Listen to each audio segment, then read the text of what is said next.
Buenas tardes, bienvenidos a la redacción abierta. Tezanos lo ha vuelto a hacer. Nueva publicación del CIS. Esta mañana al mediodía conocíamos los resultados sobre las próximas elecciones generales. Esa encuesta fue realizada el pasado mes de marzo, entre el 1 y el día 18, y el resultado que otorgan, ahora lo están ustedes viendo, es un resultado magnífico para el Partido Socialista, para los intereses de Pedro Sánchez. Ninguna sorpresa al respecto, por supuesto. El PSOE llegaría a la Moncloa de la mano de Ciudadanos. Habría mayoría absoluta entre PSOE y Ciudadanos. El señor Tezanos otorga al Partido Socialista una horquilla muy amplia, eso sí, entre 123 y 138 diputados, y en el caso del partido de Rivera entre 42 y 51. La suma de ambos partidos otorgarían a Sánchez la victoria y tendríamos al Partido Socialista en la Moncloa los próximos 4 años. No hace falta ni que lo digamos, pero esto es ficción pura, es un episodio más, no sé si catalogarlo de humor demoscópico, pero lo que está muy claro es que el señor Tezanos ha cocinado esta encuesta para gusto del señor Pedro Sánchez. Llama y mucho la atención que el Partido Popular se desplomaría, los 137 escaños que obtuvo Mariano Rajoy en el año 2016, bueno, pues caería hasta los 76 diputados, es decir, pasando del 33% hace 3 años al 17,2%. La suma, por supuesto, de PP, Ciudadanos y Vox no llegaría ni por asomo a esa mayoría absoluta que sería necesaria para evitar el Frente Popular o al menos a Pedro Sánchez en el Palacio de la Moncloa. Unidos Podemos, o Unidas Podemos ya, bajaría de 71 escaños a 33,41, es decir, del 21,3 al 13%. Una caída muy significativa, la del partido de Pablo Iglesias. Esto es algo que sin duda están coincidiendo todas las encuestas, que Pablo Iglesias va a perder mucho poder, perderían muchos diputados en relación a las últimas generales del año 2016. Y Vox, nuevamente, se confirma que irrumpiría en el Congreso de los Diputados. Tezanos le otorga el 11,9%. Ayer veíamos cómo Narciso Michavila le otorgaba menos del 10%. Ambas cuestiones, el 11,9 o menos del 10, están muy lejos de lo que va a suceder el próximo 28 de abril.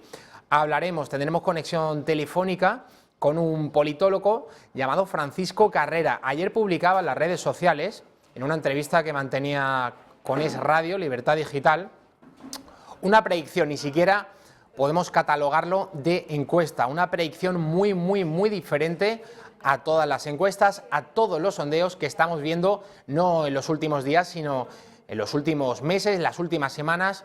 Todos los sondeos, como digo, están otorgando al Partido Socialista una victoria de manera bastante clara. Hoy hemos visto cómo superarían los 130 escaños. Eso está por ver, porque el señor Sánchez obtuvo 84 escaños en el año 2016, el peor resultado del Partido Socialista. Bueno, desde la Segunda República, el año 1933, el PSOE no sacaba un resultado tan nefasto como el que obtuvo Sánchez hace 3 años. Por eso nos cuesta y muchísimo creer que ahora Sánchez vaya, bueno, no digamos doblar sus resultados, pero sacar más del 50% de lo que sacó hace tan solo 3 años. Pasaría de 84 a 140, a 135, 145 escaños. Eso, desde luego, que no nos lo creemos. Llevamos diciendo semanas, y lo seguiremos repitiendo, que las encuestas se están haciendo para orientar el voto, no para pulsar la verdadera opinión de los españoles. Reacciones a esta encuesta del CIS. Pablo Casado, lógicamente, primer afectado, porque el desplome del Partido Popular es tremendo, según esta encuesta del CIS. Decía lo siguiente tras conocer esta encuesta. Tenemos CIS. Y claro, ya a uno le da la risa. Yo el último CIS ya dije que era la cistitis de Pedro Sánchez, ¿no? Pero este CIS ya es algo ya sobrenatural. Han cambiado la cocina de la cocina. O sea, esto ya es esferificaciones, nitrógeno líquido. Esto ya es un laboratorio culinario que ni Ferran Adrià. Bueno, se lo toma con humor el líder del PP, candidato a la presidencia del gobierno. Anoche Santiago Abascal ofreció una entrevista en esta casa, en El Gato al Agua. Estuvo pues casi más de 1 hora Santiago Abascal abordando muchísimas cuestiones.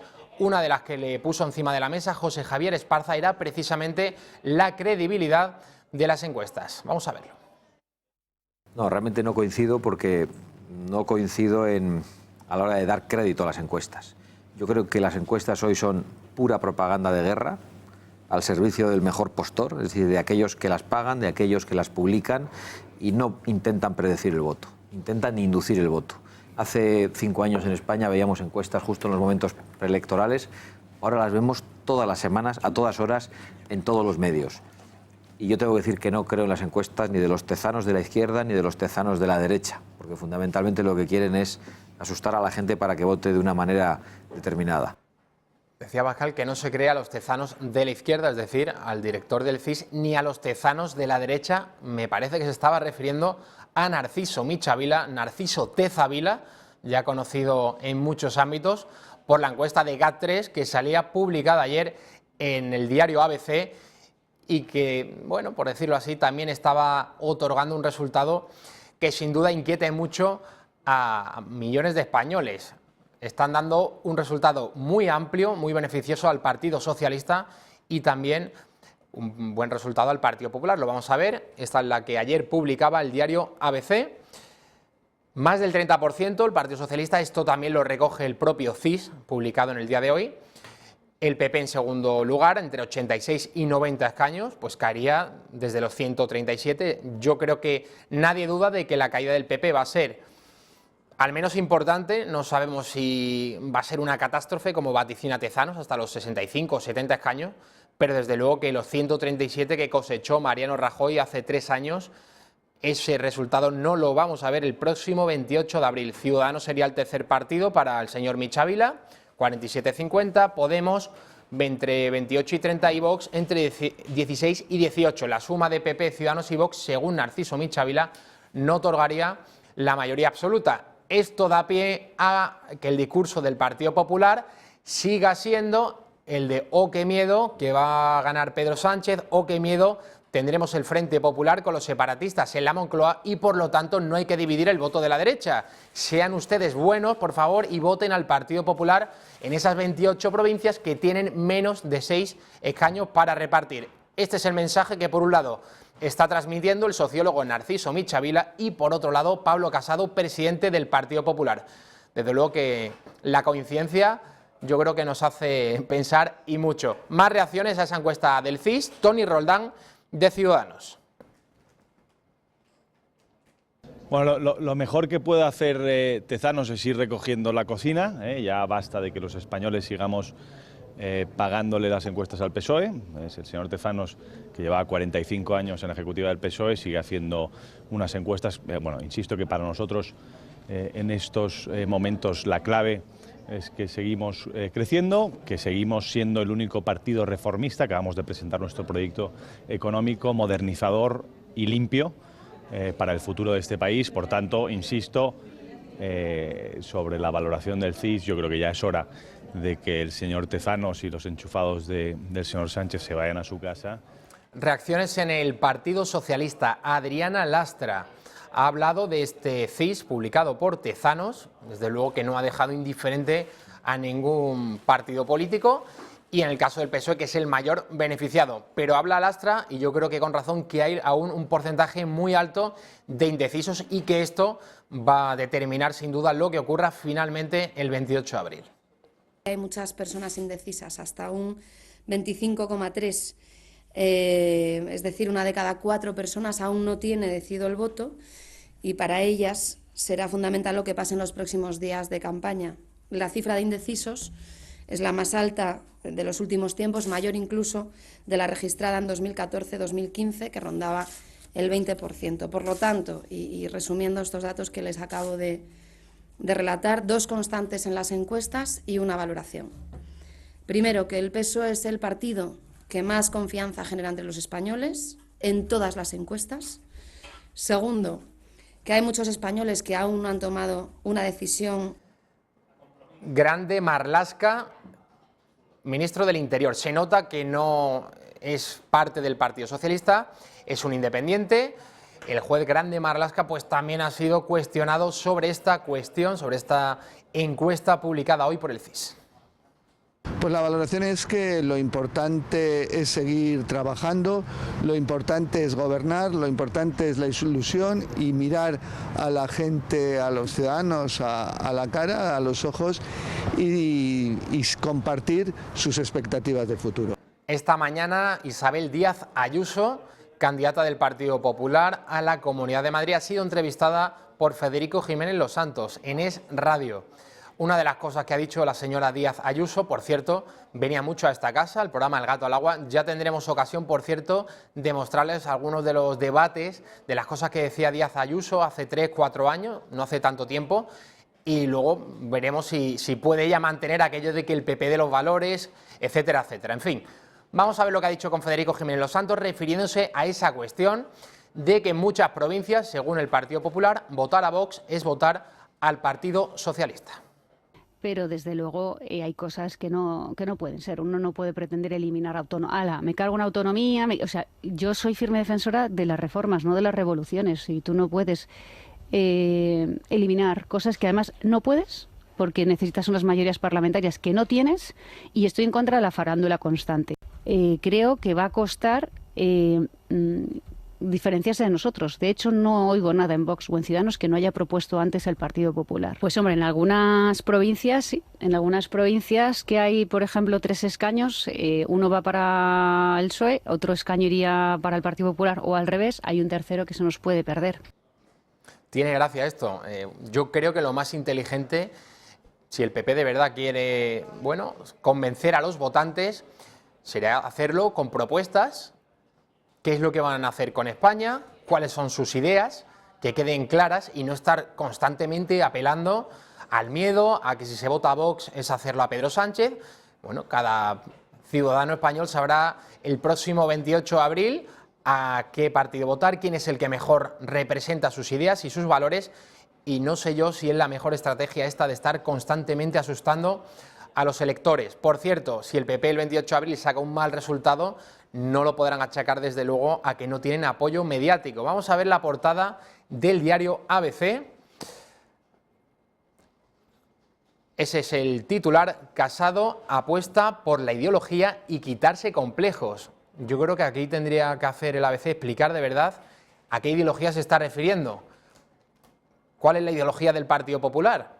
En los últimos 4 años, en los últimos 7 años, mejor dicho, cuando Rajoy y Soraya eran los que mandaban en Génova 13, pues bueno, cualquier apelación a la ideología es una broma, porque el PP durante aquellos años, y eso que tuvo una mayoría absoluta con 186 diputados, el PP por entonces no hizo absolutamente nada desde el punto de vista ideológico. Decía Rajoy que la prioridad era la economía y que por tanto cualquier otro tipo de cuestión, pues al baúl de los recuerdos, y por tanto distinguir en aquellos años al PP del Partido Socialista o al resto del magma cultural progresista, desde luego que era una misión y una tarea imposible. En aquellos años Díaz Ayuso y el señor Pablo Casado, por cierto, no se les escuchó decir una palabra más alta que otra en relación a la traición de Rajoy a tantos votantes que depositaron su confianza en él en el año 2011. Vamos a ver ahora la portada de La Razón, también con bastante cariño hacia el Partido Popular.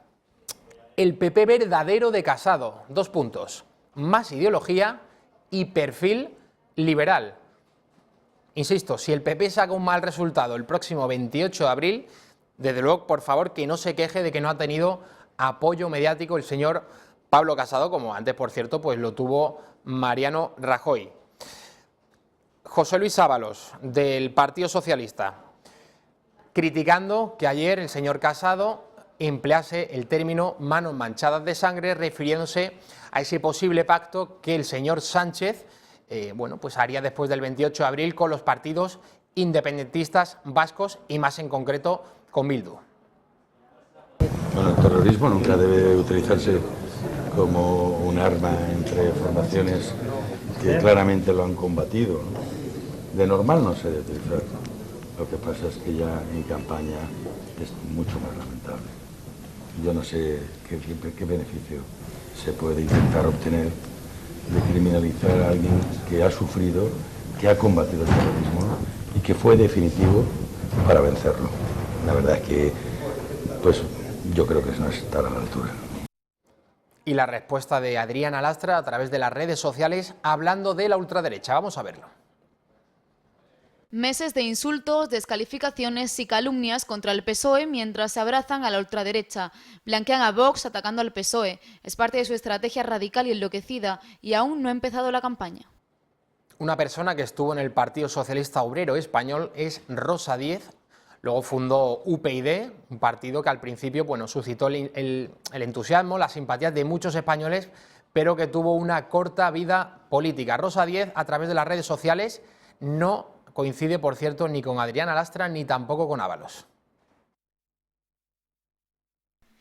Lo duro no es decirle a Sánchez que prefiere las manos manchadas de sangre a las manos pintadas de blanco. Lo trágico es que es un hecho real. ¿O se nos ha olvidado ya con quién cena en Nochebuena la líder del PSE? ¿Y a quién llama Sánchez para buscar apoyo? Con Otegi, con gentuza. Lo comentábamos al inicio, Santiago Abascal estuvo anoche en El Gato al Agua, entrevistado por José Javier Esparza. Una de las cuestiones que abordó, la del sistema autonómico. Decía Abascal, y lo ha repetido ya en muchas ocasiones, que el 30% de los españoles, según el CIS, quiere reformar, quiere acabar, eliminar con esas comunidades autónomas y que eso luego no tiene una traducción en escaños en el Congreso de los Diputados, donde ahora mismo no hay un solo diputado que esté a favor de eliminar las comunidades autónomas. Abascal. Estos que acusan a Vox de ser un partido inconstitucional, nunca les han acusado a los separatistas de ser partidos inconstitucionales. Es decir, aquí puede uno querer reformar la Constitución ampliamente, como plantea Vox, y se le acusa de inconstitucional, pero puedes querer cargarte la nación, que es la base de la Constitución, y solo te dicen que eres un nacionalista que tiene derecho a defender sus planteamientos. Y nosotros no vamos a caer en esa trampa, por mucho que también con esto nos estigmaticen y nos etiqueten, porque entendemos que España solo puede sobrevivir si se enfrenta al Estado de las autonomías, porque el Estado de las autonomías es enemigo de la libertad de los españoles, es enemigo de la igualdad de los ciudadanos en todo el territorio nacional, es enemigo de la prosperidad de nuestros hijos y es enemigo de la pluralidad de España. Y esto lo digo con toda claridad, porque España ha sido plural mucho antes de que existiera el sistema autonómico. No han venido a salvar nada, han venido a cargárselo. Uno de los defensores del sistema autonómico es Albert Rivera, presidente de Ciudadanos. Le preguntó José Javier Esparza a Abascal sobre esta cuestión, aunque no recuerdo ahora si fue Esparza o si fue, por cierto, Fernando Paz, que también estuvo en esa mesa del Gato al Agua. Abascal, por cierto, se refirió en unos términos poco amigables al señor Rivera, calificándole de botones de Macron, del presidente francés.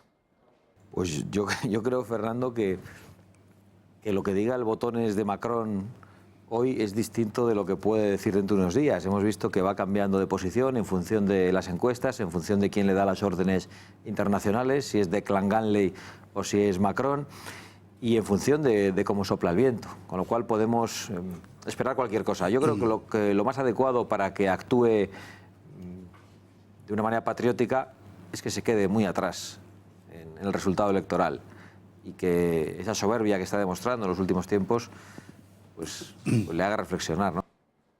Otra de las cuestiones, de las preguntas que le hicieron a Santiago Abascal, está sobre los numerosos ataques que está recibiendo en su formación cada vez que cualquier fin de semana pone uno de esos puestos informativos en cualquier ciudad española. Este fue el vídeo que realizó nuestra compañera Kir Ramos. La tensión crece por momentos y parece que cada vez se lo ponen más difícil a los de Santiago Abascal.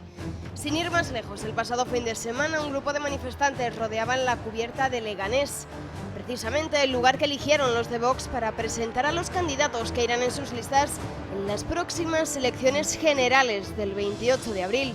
Aunque también Vox ha sentido el desprecio y la intolerancia de la extrema izquierda y el separatismo más radical.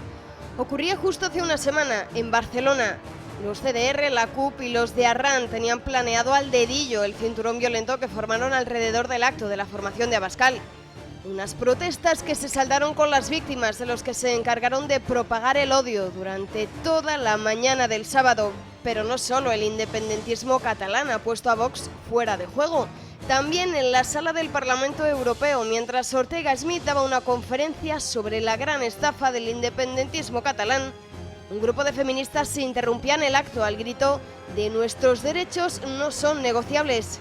Y otro ejemplo más de este hostigamiento se ha producido en Vallecas. Es allí donde radicales de izquierda, coordinados a través de las redes sociales, han organizado hasta 3 scratches en las últimas semanas contra las mesas informativas que Vox ha instalado en la zona. A esto se suma el goteo constante de ataques a varias de sus sedes y el boicot promovido contra algunos de los locales donde el partido organiza sus actos. Sin embargo, los de Abascal han demostrado que todo esto, ni las peleas, ni los gritos, ni los insultos, tampoco los empujones y ni siquiera las amenazas van a conseguir pararles. Porque dicen, la España viva es mucho más fuerte que los traidores. Seguimos en la reacción abierta, como cada martes. Viene Fran Tenorio para seguir con nuestra sección de coaching para emprendedores. Fran, muy bienvenido. Buenas tardes. ¿Qué es lo que tenemos hoy para los emprendedores? Pues hoy vamos a hablar de los motivos por los que es necesario redactar y escribir un plan para empresas y un plan de negocio, digamos, un business plan. Hemos estudiado todos los motivos y realmente hemos encontrado 2 características importantes a la hora de redactar el business plan. Son motivos económicos o de viabilidad del proyecto empresarial y sobre todo de saber qué es lo que va a pasar en el futuro, qué es lo que nos espera con este proyecto. ¿Por qué describir el plan de negocios ayudaría a nuestros emprendedores? Pues primero van a saber por dónde empezar. Van a saber por dónde empezar. Si no se describe el plan, andarían un poco sin un rumbo. Y así van a poder tener las cosas muy claras.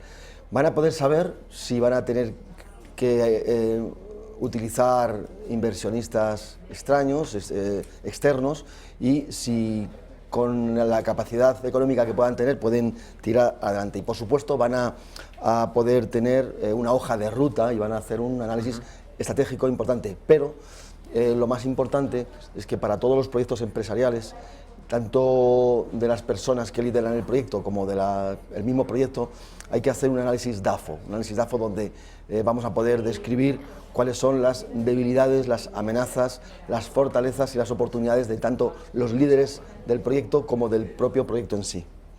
¿Cuáles serían, Fran, entonces, los principales motivos para la creación de un business plan? Pues principalmente en el primer punto vamos a poner el buscar inversores, que es lo que acabamos de hablar ahora mismo. Vamos a ver si necesitamos acudir a entidades bancarias o entidades no bancarias, o incluso poder preparar una campaña de crowdfunding. En segundo lugar, vamos a poder conocer el mercado y, como hemos hablado en otras ocasiones, vamos a poder dirigirnos a ellos con un aspecto, conociendo cuáles sus condiciones sociales y económicas. En tercer lugar, vamos a poder diseñar una estrategia de acercamiento. En las últimas semanas hemos hablado de acercarnos al mercado objetivo por medio de nuestros conectores, montando una red de networking. Sería una de las posibilidades. En cuarto lugar, vamos a establecer las metas y los objetivos muy claros, y así vamos a poder designar prioridades y vamos a poder diferenciar claramente de las cosas importantes a las cosas urgentes. Y vamos así a no perder más tiempo en cosas que realmente no lo merecen, ¿no? En quinto lugar, vamos a conseguir una comunicación asertiva, es decir, vamos a conseguir que podamos dirigirnos de una forma firme y clara a todos los actores de esta película, tanto clientes, proveedores, trabajadores de la empresa, como los organismos estatales que se van a relacionar con los empresarios. Pues vamos a poder dirigirnos a ellos de una forma asertiva. Fran, ¿qué más podemos destacar de la realización de un plan de empresa? Pues mira, en sexto lugar yo pondría el que nos va a ayudar, el tener muy claro un plan de empresa, nos va a ayudar a delegar tareas. Hemos visto muchas veces aquello de es que sin mí esto no funciona. Esto es un error muy grave, no podemos estar liderando un proyecto y al pie del cañón nosotros solamente. Esto nos va a prohibir, nos va a quitar que podamos tener una visión 360 de todo el proyecto empresarial y, bueno, pues no se puede ser general y soldado a la vez, ¿no? En séptimo lugar, al delegar vamos a crear equipos de trabajo realmente efectivos y vamos a poder monitorizar cuál es la interdependencia entre ellos, departamento comercial, administrativo, análisis. Vamos a poder crear las interdependencias entre todos los departamentos, que sin el business plan no lo podríamos hacer porque no tendríamos claro a qué se dedica cada uno y qué relación tiene entre ellos. En octavo lugar, vamos a poder desarrollar nuevas alianzas comerciales y vamos a poder analizar cuáles de los socios que se nos ofrecen puedan ser interesantes para nuestro proyecto y en cuáles no debemos perder tiempo ni invertir nada.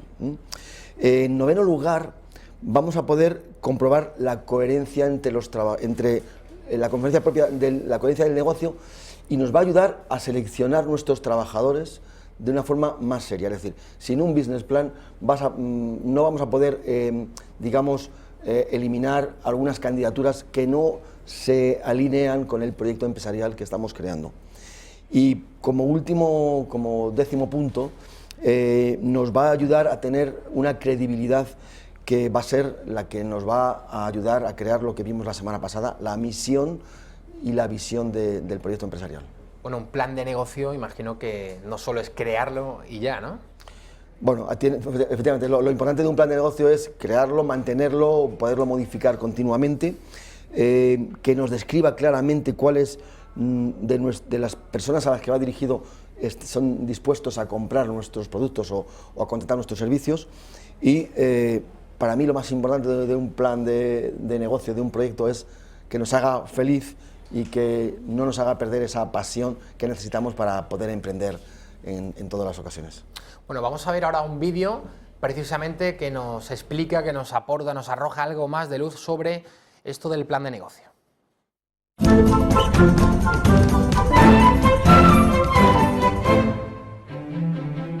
En el mundo de las micro, pequeñas y medianas empresas, hay emprendedores que consideran que dirigir su negocio es como dirigir un equipo deportivo. Y tienen razón.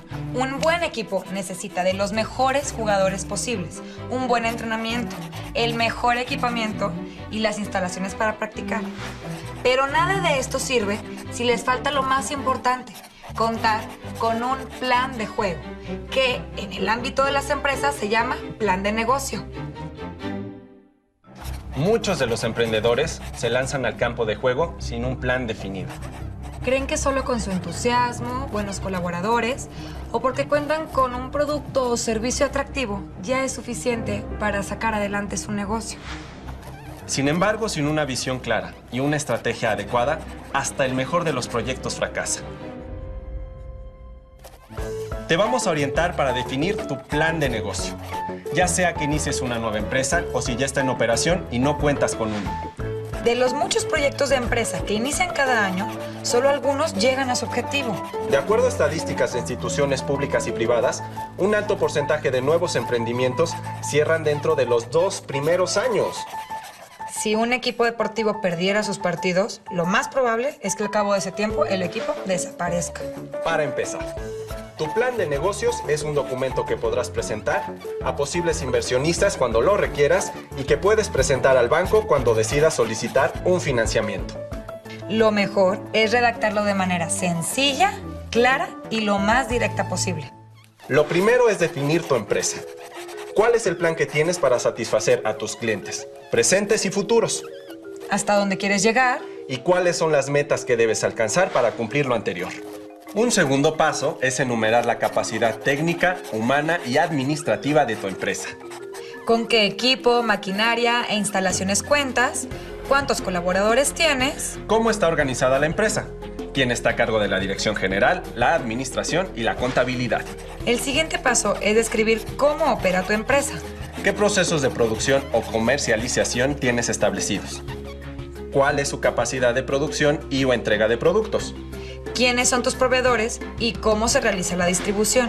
El cuarto paso implica un poco más de esfuerzo.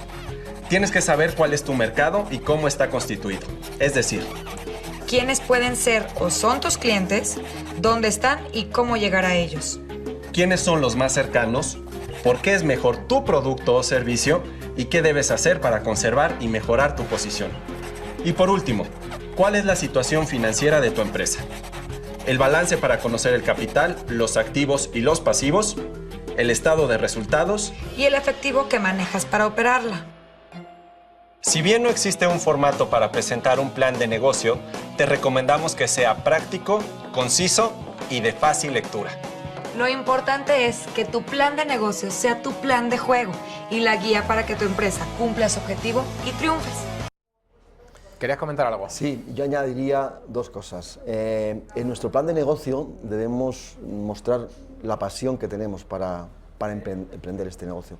Sin pasión no tenemos nada que hacer. Y desgraciadamente, el 85% de los nuevos negocios emprendidos carecen del plan de negocio. Y esto, como acabamos de demostrar, es un error muy grave. En las próximas semanas veremos algunos de los motivos por los que muchos procesos empresariales fracasan. ¿Qué tenemos esta semana en la agenda del emprendedor? Pues bueno, cerca ya de la Semana Santa tenemos dos eventos más o menos que hemos podido destacar. Mañana 10 de abril en el Centro de Negocios CN La Gasca, en la calle La Gasca 95, a las 18 horas, hay un evento llamado Sesión de Speed Networking, Marca Profesional y Reputación Online. El próximo viernes en Sevilla hay un meetup llamado Silicon Drink About Sevilla. Es un meetup donde se reúnen emprendedores de la ciudad de Sevilla para hacer networking delante de una cerveza. Quería comentaros también que todos estos eventos y muchísimos más están en la web tuemprendes.org/agenda. Después de Semana Santa vamos a traer un experto en seguridad informática, cómo tenemos que tener la informática en la empresa, copia de seguridad, licencias, los peligros de las nubes gratuitas, que realmente muchos emprendedores empiezan con una marca de nube gratuita y prácticamente el peligro es muy importante, ¿no? Y después, como acabamos de decir hace un momento, vamos a analizar por qué fracasan muchas empresas. Y ya para avanzar más, y vamos a hablar de algo muy importante, el uso de las redes sociales, campañas de marketing online, imagen visual para todos nuestros empresarios. Pues Fran Tenorio, muchísimas gracias otra semana más por esta sección de coaching para emprendedores. Nos vamos a la publicidad, a la vuelta. Pepe García Saavedra nos va a traer la última información sobre lo que está aconteciendo en el Tribunal Supremo una semana más. Continúa ese juicio contra los líderes golpistas catalanes que convocaron ese referéndum ilegal del 1 de octubre del 17. Comentaremos también la declaración institucional no esperada de Quim Torra, del presidente de la Generalitat catalana, que esta mañana comparecía para lanzar algunos mensajes inquietantes. Lo vemos a la vuelta. Una de las cosas más impresionantes que han pasado en España en los últimos años es que de repente los españoles hemos descubierto que somos españoles. Es una cosa fantástica. Bueno, bienvenida sea. Y una magnífica forma de celebrar eso son nuestras constituciones. Las 7 constituciones que durante los siglos XIX y XX han sabido expresar el alma de una sociedad, la sociedad española, en diferentes momentos. Esto es lo que les ofrecemos hoy. Un álbum precioso de Teófilo Ediciones, unas ediciones cuidadísimas y además un texto de interpretación de todas ellas. No deje pasar la ocasión de adquirir esta edición. Es un regalo formidable, además de muy bonito, con ese gran óleo del juramento de las Cortes de Cádiz en el frontispicio. Precio, 99 euros. Son 99 euros sin los gastos de envío. ¿Cuáles son los gastos de envío? Para la península, 5 euros. Para Baleares, 10 euros. Y para Canarias, Ceuta y Melilla, 15 euros. Usted lo pide y en 48 horas máximo lo recibe. El pago hay que realizarlo contra reembolso, a la antigua, en efectivo, a la entrega del paquete, que es el mejor modo de asegurar que usted recibe esta auténtica pieza de orfebrería editorial. ¿Dónde pedirlo? En el teléfono 91-616-2464 o en el correo electrónico club@intereconomia.eu. Pone usted su nombre y apellidos, la dirección completa, incluido el código postal, muy importante, y un teléfono de contacto, preferiblemente móvil, ya sabe, y asunto arreglado. No deje pasar esta oportunidad porque España, las constituciones y usted se lo merecen.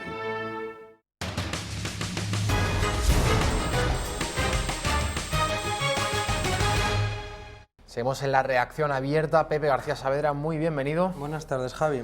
Bueno, hoy martes, ayer, lunes no hubo sesión, juicio en el Tribunal Supremo, ese juicio contra los líderes golpistas por convocar ese referéndum ilegal e ilegítimo el pasado 1 de octubre del año 2017 y la posterior declaración unilateral de independencia. La huida del señor Carles Puigdemont, que sigue estando a sus anchas en Bruselas, dando conferencias también en Alemania, ha estado en Berlín, en muchos lugares.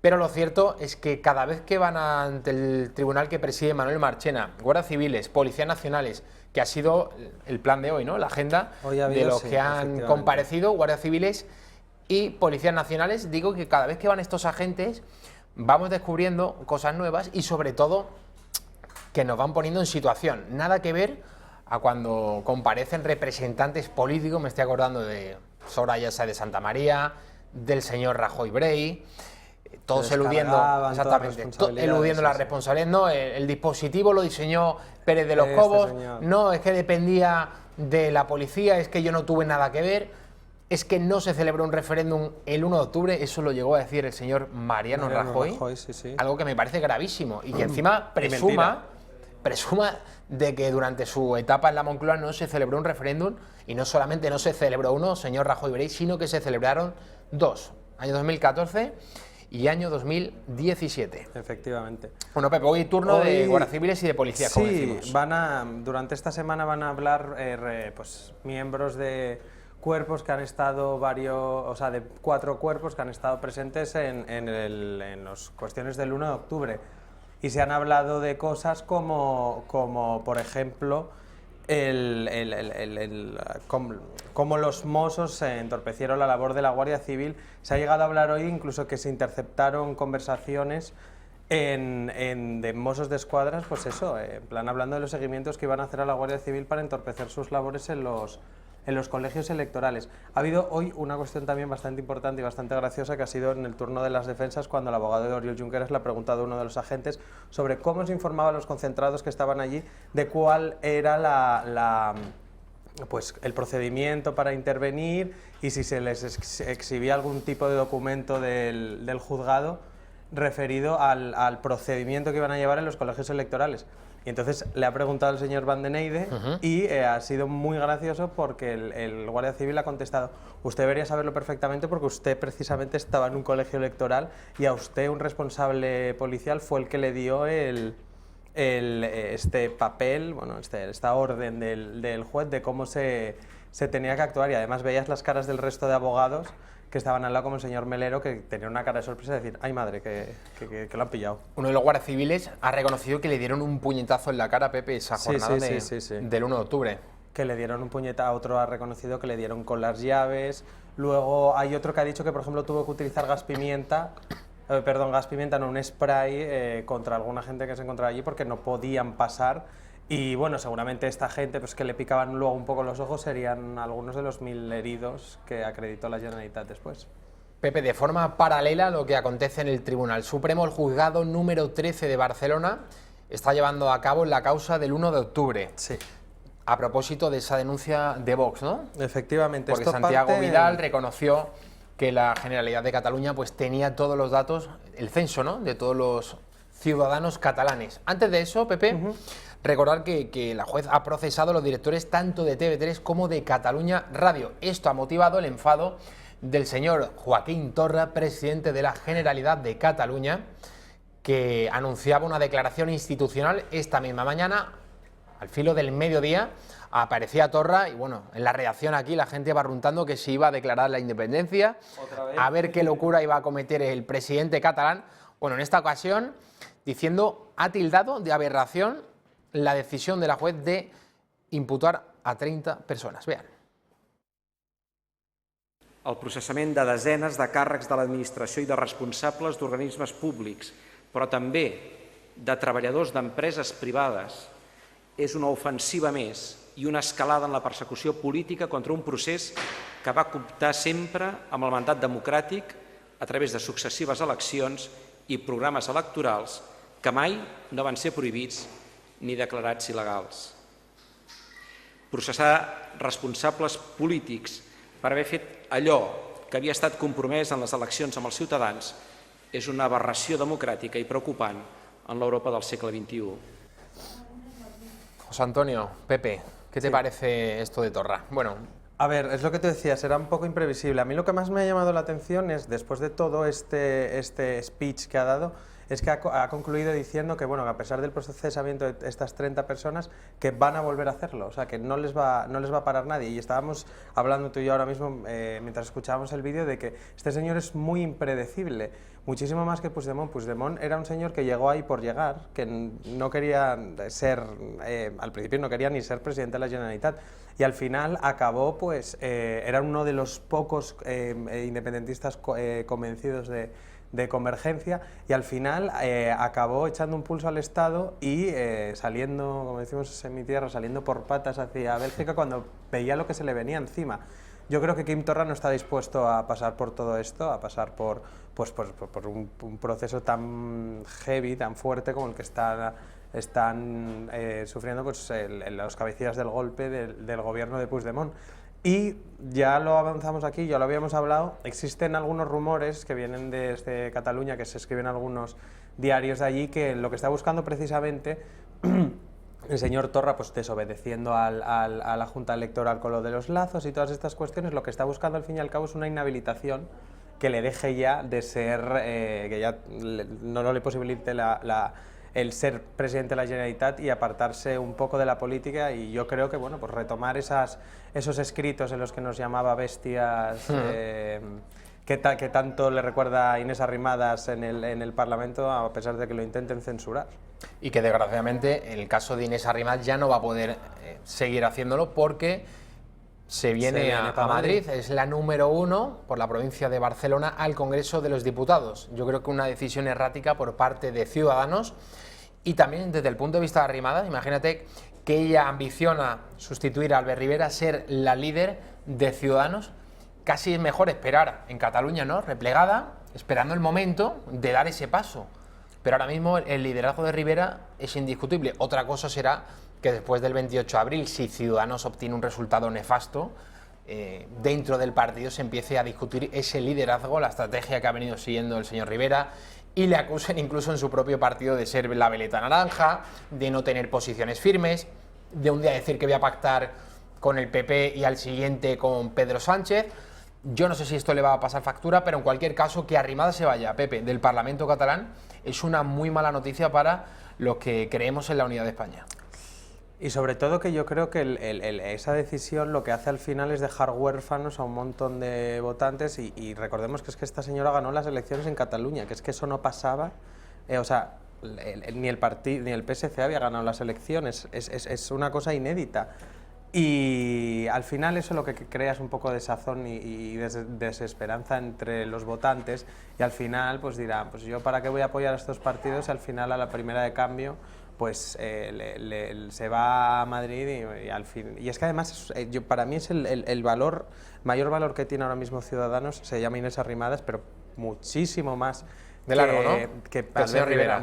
Albert Rivera está, yo creo, bastante amortizado ya. Fíjate, lleva pocos años en política, ¿eh? Y No, es una persona joven. Lleva tampoco lo, en lleva primera poco línea. En primera línea. Claro, me refiero a eso, que eso es lo que desgasta, ya poco en primera línea. Y yo creo que el señor Rivera ya para mucha gente es un fraude, gente... Hombre, fraude, simpatizantes de Ciudadanos que entienden que Rivera tiene una oportunidad histórica magnífica de llevarse votos del centro izquierda, del centro derecha, de haber sido un líder político importante en estos años de convulsión y de crisis, y que lo ha echado todo por la borda. Está muy rápido, ¿eh? Está muy desnortado, y yo creo que están poniendo el foco mal, según mi punto de vista, en esta campaña electoral hacia dónde tengo que arañar votos, y están centrándose demasiado. Está más preocupado en dónde araño que en las ideas y las propuestas. Efectivamente, y está tirando demasiado a la derecha, cuando gran cantidad de votos que acumuló Rivera eran del Partido Socialista. Si te lees el CIS de hoy, hay un gran porcentaje de personas que, bueno, cogiéndolo obviamente con pinzas, porque lo de este señor ya sabemos cómo cocina el CIS, en este CIS hay un gran porcentaje de los indecisos que no saben si votar entre Partido Socialista y Ciudadanos, y ese porcentaje es mucho mayor de los que no saben votar entre PP y Ciudadanos. Yo creo que se están confundiendo un poco la estrategia y deberían, desde mi punto de vista y de cara al recorrido que quieran tener, volver un poco más a la centralidad y no dar tan explícitamente el apoyo a Pablo Casado. Vamos a ver la declaración, la comparecencia de ese Guardia Civil hoy ante el Tribunal Supremo. Debido a la presión de la gente allí concentrada, un compañero de la USECI perdió el equilibrio sobre los escalones y dijéramos que desprotegió ese cordón de seguridad. En ese momento, al desprotegerse un poco el cordón de seguridad, fue cuando un señor que estaba allí presente, bastante corpulento, me lanzó un puñetazo, el cual llevaba un manojo de llaves que le vi perfectamente en la mano. Intenté esquivarlo, pero me rozó aquí encima, en la frente, encima del ojo derecho. ¿Con el manojo de llaves? Sí. ¿Le hizo alguna herida? Un arañazo.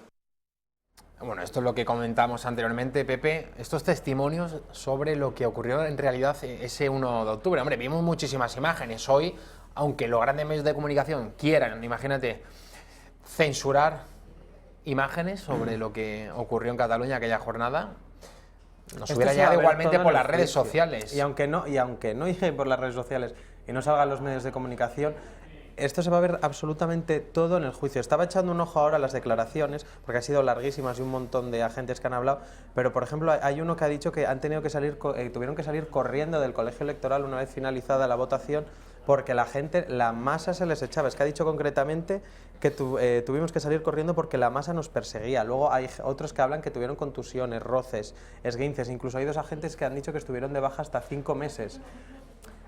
Como no hubo un contrarrelato, en los titulares, sobre todo en El Mundo, en plan de otros diarios, de diarios internacionales, hablaban de los 1000 heridos que denunciaba la Generalitat, que como decías, pues era gente que le daban ataques de ansiedad en el salón de su casa viendo la televisión, o algunos que les picaba el ojo pues por algún spray, y eso ya lo contaban con heridos. Y como desde el gobierno no hubo una respuesta con argumentos pedagógica para enseñar, para decir que esto es mentira, y sin embargo decir, por ejemplo, pues que a un señor le lanzaron llaves, a otro le lanzaron una silla, hay 2 agentes que estuvieron 5 meses de baja, y eso nos estamos enterando ahora gracias a que el juicio está siendo retransmitido y que podemos seguirlo, pero son cosas que no se sabían hasta ahora. Antes de la declaración institucional del señor Quim Torra, presidente de Cataluña, había realizado unas declaraciones en las que aseguraba estar siguiendo la lucha por la independencia. Vamos a verlo. Un home que ho és tot no dubta mai en si cal deixar-ho tot per seguir defensant sempre allò que creu. Ho defensa Catalunya, ho defensa Madrid, sempre amb la mateixa veu. La lluita de Carrasco i Formiguera per la independència, que la sapiguem mantenir amb la seva dignitat, amb la seva determinació i amb tots els seus compromisos. Ahí lo ven, el señor Quim Torra, el lazo amarillo en la solapa, y asegurando que sigue luchando por la independencia de Cataluña. Pues Antonio. Sí, bueno, pues es un poco en su línea, y ya ha dicho, además hace nada también dijo en otras declaraciones que él va a estar aquí hasta que se declare la independencia, y que si no logra declararla, pues que se va a ir. El problema es que este señor lo está dirigiendo Puigdemont desde Waterloo, y que al final las cuestiones que están poniendo encima de la mesa es lo que dicta el fugao. Y cada vez que habla este señor es como si estuviera hablando Puigdemont. Entonces yo no sé realmente cuál es su proyecto. Hoy salió, por ejemplo, unas informaciones que la comunidad autónoma que menos está aplicando la ley de dependencia y que tiene más personas esperando a ser atendidas es Cataluña. Estamos viendo pues, la fuga de empresas, estamos viendo cómo se está descalabrando una de las potencias, por no decir la potencia económica de España. Todo por el sueño, el delirio de toda esta gente de intentar romper España en una Europa que lo que está haciendo ahora mismo es, en lugar de separar, pues converger. Que eso se puede estar más de acuerdo o menos, pero bueno, es a lo que tiende Europa. Y se creen que van a tener un apoyo internacional que no van a tener. Josep Borrell ha estado hoy, por ejemplo, en Eslovenia, que habían propuesto estos señores, por decir algo, la vía eslovena, y que incluso recibieron a Quim Torra hace unos meses. Y hoy Borrell pues, les ha dicho, oye, es que esto que están contando es mentira, la justicia española es totalmente independiente, basta con ver que se están juzgando en el Supremo, Audiencia Nacional, pero que también hay juicios en un juzgado de instrucción de Barcelona, el Tribunal Superior de Justicia de Cataluña y en otros juzgados catalanes, que no es una cosa limitada a un tribunal elegido por políticos y que todo se basa en un juicio político, una persecución, una represión del Estado contra los independentistas. Es que es falso.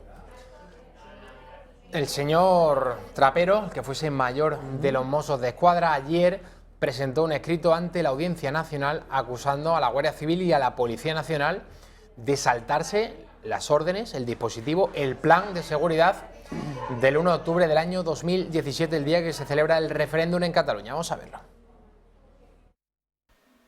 Los Mossos requirieron a Pérez de los Cobos a las 8:45 por correo electrónico ayuda para actuar en varios centros de votación al no haber sido suficiente la primera intervención, al producirse un error involuntario en la remisión de ese correo electrónico. A las 9:11 horas se remitió otro adjuntando la lista de los 233 puntos de votación en los que se requería el refuerzo de la Policía Nacional y de la Guardia Civil. El plan de Pérez de los Cobos se estableció atendido el número de centros de votación, más de 2.200, repartidos por todo el territorio de Cataluña y que se habían de cubrir en su totalidad con presencia policial, el número de efectivos disponibles por parte de los 3 cuerpos policiales y la previsión de una alta movilización ciudadana de carácter pacífico y de resistencia pasiva. Atendido el número de efectivos de los Mossos de Escuadra disponibles, en dichas reuniones de coordinación se estableció que se garantizaría una presencia de 2 agentes en cada centro de votación, no siendo asumible una presencia mayor, atendido el número de efectivos de los que se disponía. Pues ese era el que mandaba en el Cuerpo Policial Autonómico de Cataluña, el señor Trapero. Están remitiendo todos los acusados de la pieza que está en la Audiencia Nacional, que son los responsables pues policiales de los Mossos, la intendente Teresa Laplana, Ferran López, Trapero, están ahora mismo remitiendo sus escritos de defensa porque va a empezar en nada también el juicio de la Audiencia Nacional, aunque todavía la fecha no está todavía no está fijada. Pero sí, prácticamente todos coinciden en que ellos no intentaron evitar el dispositivo del 1 de octubre, que colaboraron con Policía Nacional y Guardia Civil y que cumplieron en todo momento con las órdenes del juzgado. Eso es lo que tendrá ahora que dilucidar la Audiencia Nacional. Antes de despedirte, Pepe, ¿algo que comentar sobre Oriol Pujol? Sí, voy a comentarte 2 cosas muy rápidas. Oriol Pujol, sabes que le han concedido el 3er grado. Bueno, pues la Fiscalía ha presentado un recurso demoledor en el que se habla de auténtico trato de favor contra este señor que llevaba apenas 3 meses en la cárcel y ya se le conceden beneficios penitenciarios y han dicho que va a ser es una cuestión muy grave porque está dando la sensación de impunidad y de decir, bueno, vosotros a la gente delinquir lo que queráis, que si tenéis una buena posición política y social vais a estar en la cárcel, lo que yo os diga, no hay menos. Y por último voy a contarte una noticia que vamos a llevar mañana en el Toro TV, que va a ser, precisamente vamos a desgranar este auto de procesamiento de estas 30 personas en el juzgado número 13 de Barcelona, en el que la juez va detallando poco a poco y acreditando minuciosamente cómo hubo malversación y fecha además en 2012 el inicio, la gestación, la creación del golpe, con un acuerdo firmado entre Oriol Junqueras y Artur Mas. Pepe García Saavedra, muchísimas gracias como siempre por traer el mejor análisis de lo que acontece en Cataluña y en el Tribunal Supremo en ese juicio contra los golpistas. Nos vamos a la publicidad. A la vuelta tenemos entrevista vía telefónica con Francisco Carrera, politólogo. Ha publicado una predicción de lo que va a ocurrir el próximo 28 de abril, muy diferente al CIS de Tezanos o a encuestas como la del señor Narciso Michavila. No se lo pierdan.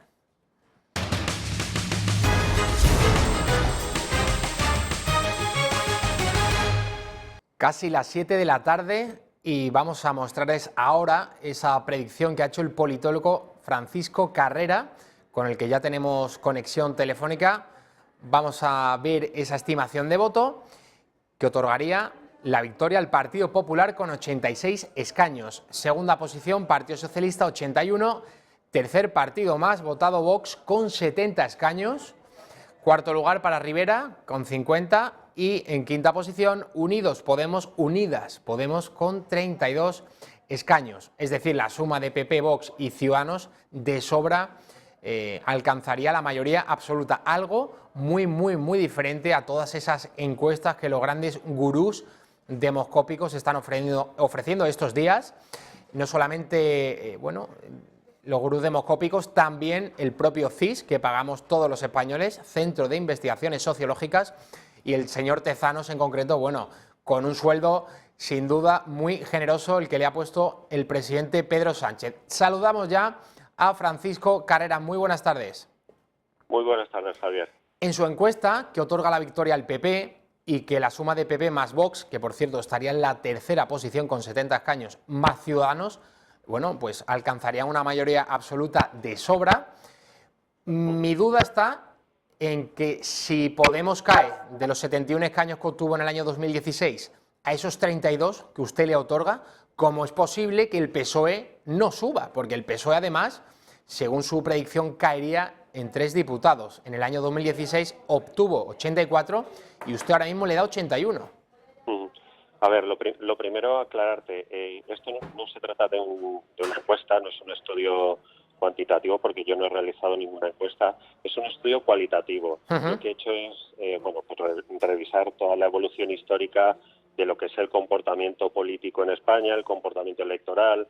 He ido viendo un poco todas las encuestas que se han ido publicando y un poco también la intuición. Hay un elemento de intuición que se basa en lo que se mueve en las redes sociales, pues en las conversaciones de café, recoger lo que es en definitiva lo que es una especie de estado de ánimo que se va escuchando en casi cualquier conversación que vas escuchando. Entonces no es una encuesta, es un estudio cualitativo, como digo, que recoge el comportamiento político y histórico. ¿Qué he hecho? He ido revisando toda la evolución desde el año 1977, provincia por provincia, y he ido revisando ese comportamiento político, incluso también me he remontado en alguna provincia a la Segunda República. ¿Qué ocurre? He ido repartiendo los escaños conforme a la evolución y conforme a lo que el sentido común y el comportamiento político habitual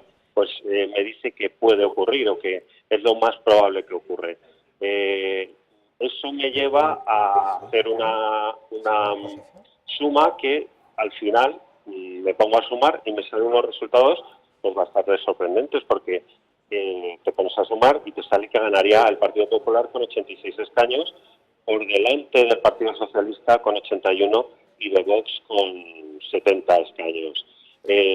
¿Cómo se explica? Bueno, yo creo que hay un factor muy importante que tú me preguntabas por el tema de que el Partido Socialista puede bajar en el número de escaños con respecto a las anteriores elecciones. Yo creo que eso se debe a la gran subida que Vox va a efectuar en estos próximos comicios. Hay muchas provincias pequeñas en nuestro país, provincias que tienen 3 diputados, 4 diputados. Yo pongo, por ejemplo, un caso que conozco bien, como es la provincia de Ávila, que reparte 3 escaños.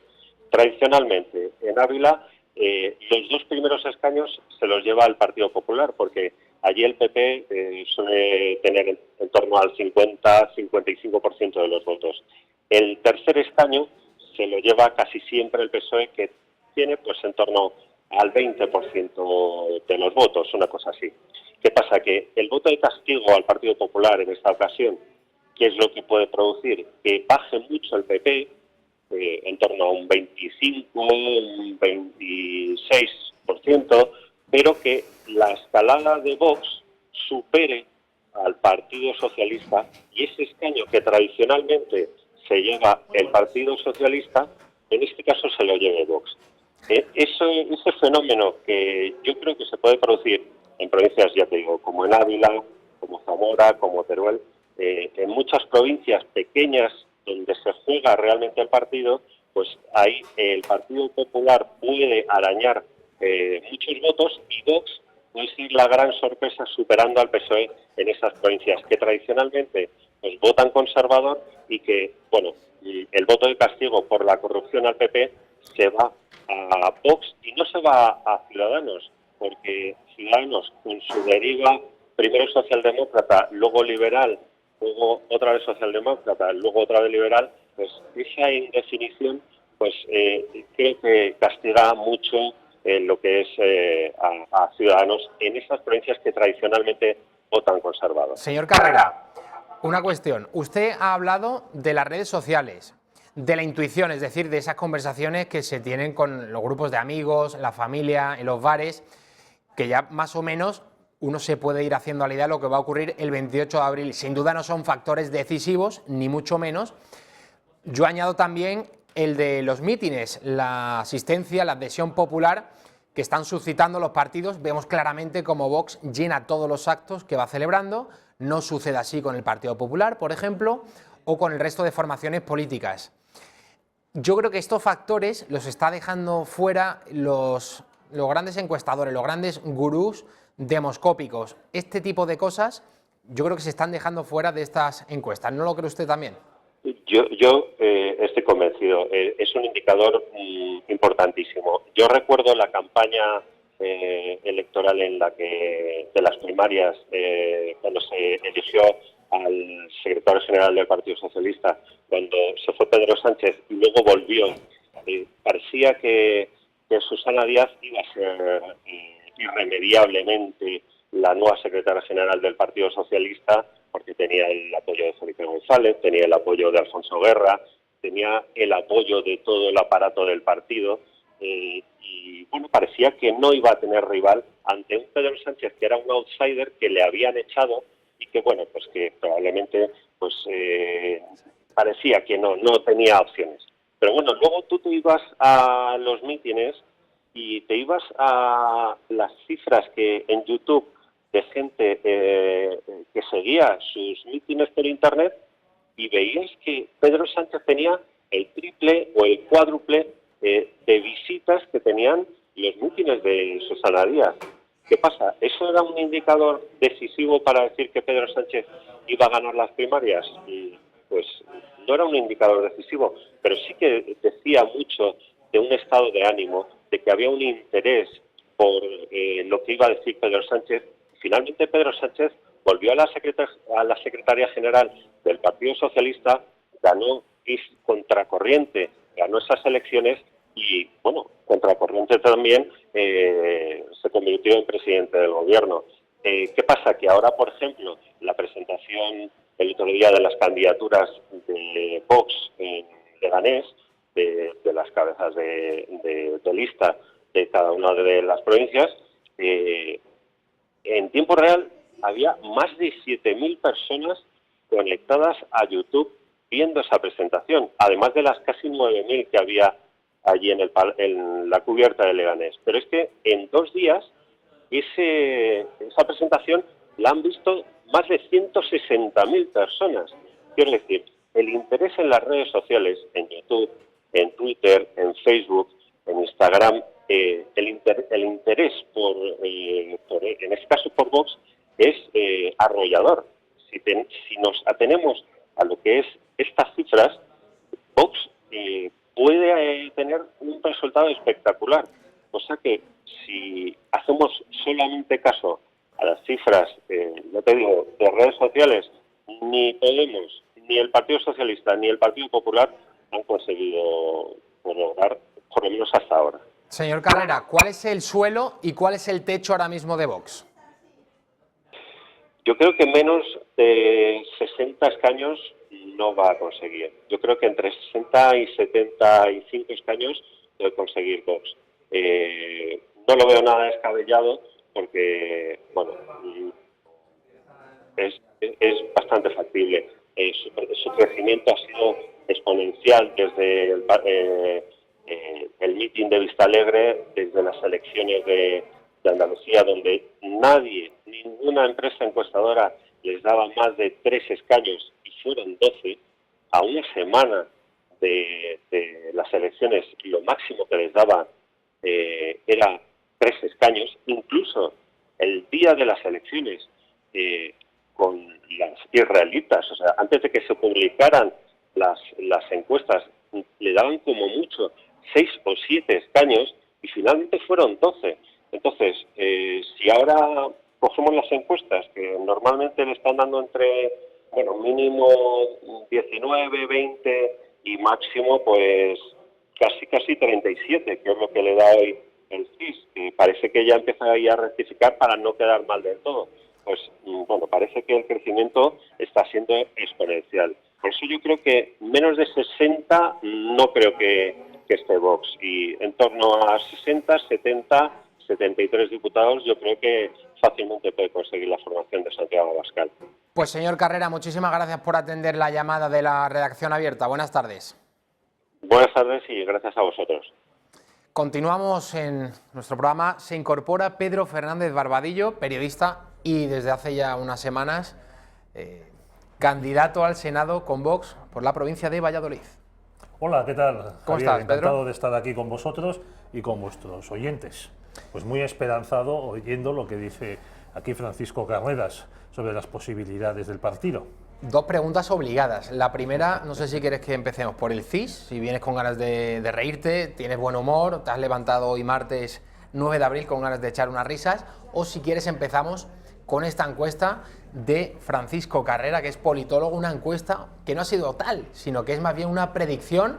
Él dice que la ha elaborado a partir de sensaciones y de cosas que se ha encontrado en las redes sociales.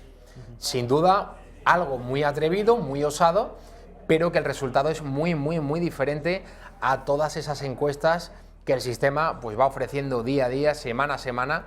Yo creo que hace 10 años no era tan pesado esto de encuestas todas las semanas. En los últimos tiempos estamos viendo cómo se van lanzando, y yo creo, Pedro, que esto se hace para orientar el voto y no para pulsar de verdad la verdadera opinión de los españoles. Sí, hace unos años, cuando tú eras jovencito, y bueno, yo lo sigo siendo. Yo es que te veo desde mi provecta edad y te veo jovencísimo, insultantemente joven. Entonces, te digo, hace unos 12, 15 años, pues las encuestas había una por semana y eran la gran sensación de esos días. Se anunciaban con mucha antelación, se iban desgranando los resultados poco a poco y así. En cambio ahora no es que haya una todas las semanas, Javier, es que tienes varias los fines de semana y demás. Así que vamos a volver a mostrar la encuesta del CIS, el señor Tezanos, que hoy, martes 9 de abril, nos ha regalado. Sobre todo se lo ha regalado a Pedro Sánchez, esta nueva encuesta, predicción sobre lo que ocurrirá en las próximas elecciones generales del 28 de abril. Bueno, el PSOE, victoria destacadísima. Pues sí, me llama la atención, Pedro, la horquilla, que es muy amplia, ¿no? Entre 123 y 138 escaños. Bueno, margen de error. Yo creo que eso indica que las provincias pues no las han tabulado bien. O sea, le han dado al PSOE unas cuantas décimas de redondeo para decir que gana en tal o cual provincia y así sumar pues media docena más de diputados, porque si afinasen mucho más, pues la horquilla sería mucho menor. Pero claro, empiezas a hacer cocina y se te quema el asado. Además, me llama la atención también la caída estrepitosa del Partido Popular, que obtuvo 137 escaños en el año 2016, en junio del 16, y ahora caería entre 66 y 76 diputados en el Congreso. Bueno, a mí me llama mucho la atención, si volvemos un poco al PSOE, dice, bueno, es que Sánchez hace 2 años y medio tuvo los peores resultados que ha tenido el PSOE desde las elecciones de 1933, que quedó con 60 y tantos diputados frente a la ceda de Gil Robles y la Alianza de las Derechas. Ahora, en unos 30 meses, según Tezanos, ese mismo candidato va a aumentar en más de un 50%, casi un 60% el número de diputados. Hombre, a mí me sorprende mucho. A mí también. Hay ocasiones en las, por ejemplo, Willy Brandt y Felipe González se presentaron 3 o 4 veces antes de ganar la presidencia de sus gobiernos. Pero, chico, estas resurrecciones en política se dan pocas veces. De todas maneras, oye, ya nos gustaría a ti y a mí tener un amor como el que tiene Sánchez en Tezanos. Y Tezanos en Sánchez.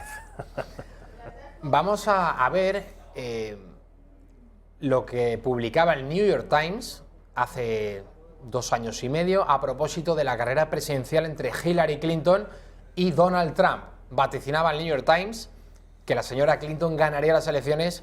Bueno, tenía el 93% de posibilidades de derrotar al candidato del Partido Republicano. El final de esta historia ya la conocemos todos nosotros. Oye, qué noche pasé yo, hasta las 4 y pico de la madrugada levantado, y eso que al día siguiente tenía un viaje, pero qué maravilla, o sea, qué delicia, cómo me divertí esa noche. A medida que iban cayendo los estados en la saca de Donald Trump, Pensilvania, Ohio, Michigan, Wisconsin, qué maravilla.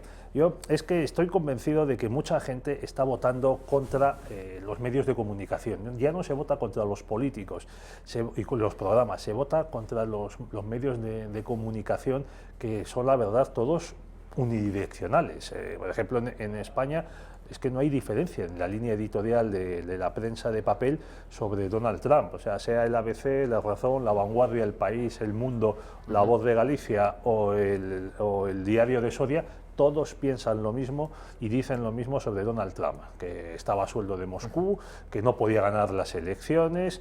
Bueno, y el fiscal Mueller recientemente ha desmentido toda esa sarta de mentiras, que hubo injerencia rusa durante el proceso presidencial, que, en fin, informáticos, hackers rusos habían propiciado la victoria de Donald Trump en ese día de noviembre del año 2016. Bueno, oye, pero también vamos a decir las cosas claras. Oye, Estados Unidos ha interferido en cantidad de elecciones en sus países aliados y no tan aliados. Desde las elecciones en las que quedó primero Salvador Allende en Chile en 1970, elecciones en la posguerra en Italia apoyando la democracia cristiana, y oye, yo me acuerdo de Barack Obama también en ese año glorioso, sorprendente de 2016, incitando a la gente, a los británicos, a votar en contra del Brexit, a favor de mantenerse dentro de la Unión Europea. Si esto no es injerencia, pues no sé yo qué puede ser. Vamos, tiene más predicamento lo que diga un presidente de Estados Unidos, o lo tenía, que un puñado de hackers rusos. ¿No le parece? A mí sí me lo parece. Las encuestas se hacen para orientar el voto, tú lo tienes clarísimo. Yo, últimamente, para conducir a la gente a determinados postulados y también para meter miedo. Efectivamente, es que parte de la dirección del voto incluye asustar a la gente con el que viene lo que sea, que viene el fascismo, como dicen Tezanos y Carmen Calvo, o que, bueno, el fascismo no, el nazismo, viene el nazismo, que es todavía un grado mayor. Ya, si viene después del nazismo, yo ya no sé qué puede venir, a lo mejor la estrella de la muerte del Imperio Galáctico. ¿Tendremos alerta antifascista la noche del 28 de abril, don Pedro? Por supuesto, yo estoy convencido de que habrá una nueva alerta antifascista con Pablo Iglesias a punto de la taquicardia y del desplome. Pero bueno, volviendo a las encuestas, efectivamente se busca, en mi opinión, por un lado en la izquierda, mostrar que el voto útil para parar al trifálico, a la derecha trifálica, el trifachito. No, hay que decir trifálico, para explicar qué es esto del trifálico. Y además, el PSOE merece la pena votar al PSOE para parar a las derechas, por un lado, y por otro lado, en el votante que le queda al Partido Popular, decir que si no se concentra el voto en torno a Pablo Casado, entonces vendrá la izquierda.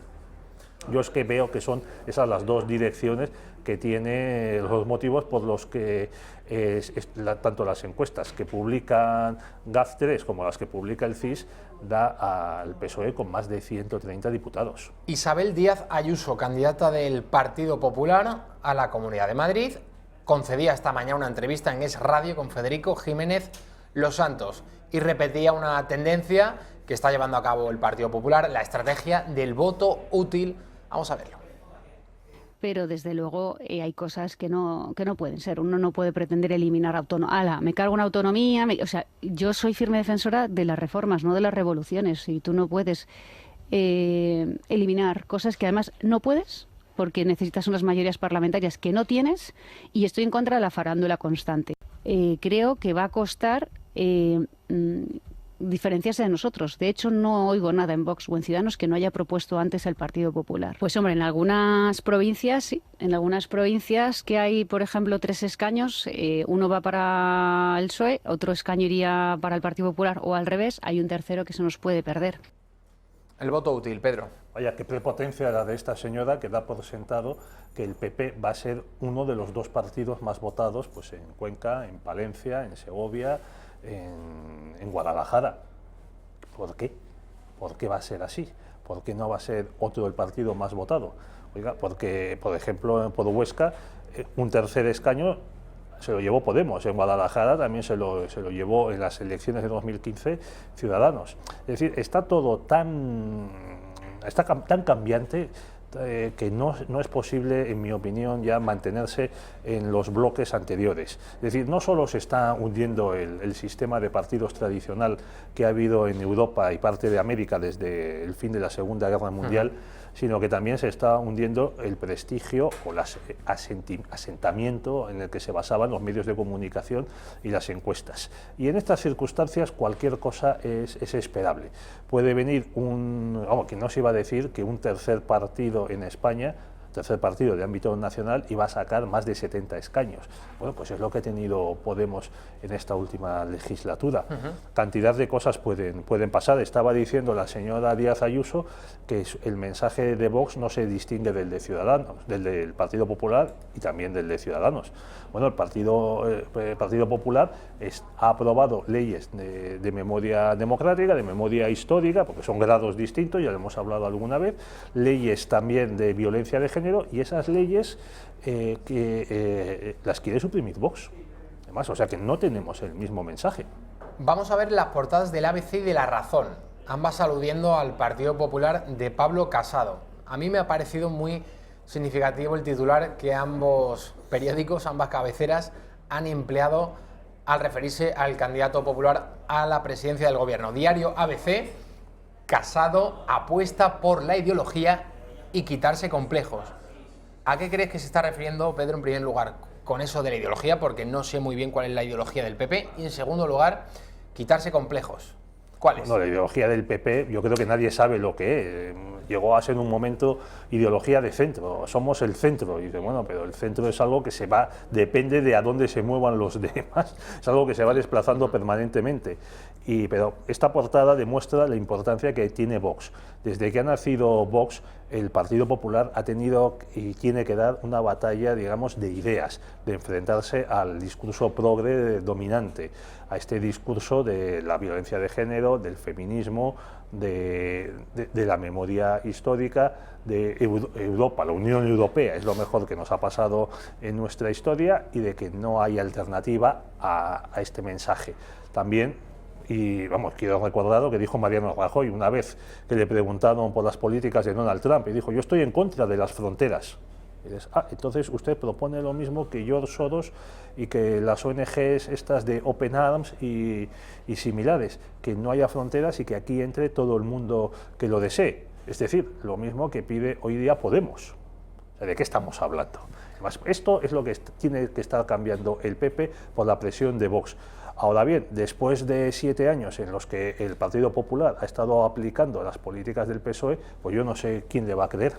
Portada del diario La Razón, también de hoy, martes 9 de abril, y también alude al PP de Casado. Habla aquí del PP verdadero, el PP verdadero de Casado, más ideología y perfil liberal. O sea, un periódico dice que más ideología, La Razón, y el ABC dice menos ideología. Bueno, estos son distintas líneas ideológicas. Luego algunos decimos que, líneas editoriales, y eso que algunos decimos que luego que los periódicos dicen todos lo mismo, la verdad. Pues pero ahora, a ver, si existe un PP verdadero, es que también existe un PP falso. Eso es. ¿Cuál es el PP verdadero? ¿Cuál es el PP falso? ¿Por qué tenemos que creer que este PP es ahora el PP verdadero y el anterior era el PP falso? PP falso, en el que, por cierto, estaban tanto Pablo Casado como Isabel Díaz Ayuso. ¿Usted me lo explica, don Javier? Pues es una pregunta para la que yo, desde luego, no tengo respuesta. ¿Será el PP el de Mariano Rajoy al que están aludiendo? Pues probablemente, porque creo que le van a llevar a dar algún mitin en esta campaña electoral, así que si le llevan es que se sienten muy orgullosos. Periódicos ambos que defendieron a Mariano Rajoy a capa y espada. Eso también. O sea, ahora hablan de PP verdadero, que sería el de Pablo Casado. Por cierto, que Pablo Casado estuvo en el Congreso de los Diputados esos 4 primeros años en los que Rajoy tuvo mayoría absoluta con 186 escaños, nada más y nada menos, y Casado yo no le escuché hablar jamás, levantar la voz, por ejemplo, con el incumplimiento a propósito de la derogación de la ley AIDO, la ley del aborto, y eso estaba en el programa del PP, y el PP ganó con mayoría absoluta, y eso no lo llevó a cabo. Casado no dijo nada. Los que dijeron algo, esos 10 diputados pro vida, que sí le recordaron a Soraya Sáenz de Santamaría y a Rajoy que cumpliesen con esa promesa electoral, fueron convenientemente purgados y ya en las siguientes listas a las elecciones del año 15, diciembre del 15 y luego la repetición posterior de junio del 16, pues no estuvieron en las listas, es decir, que les costó caro.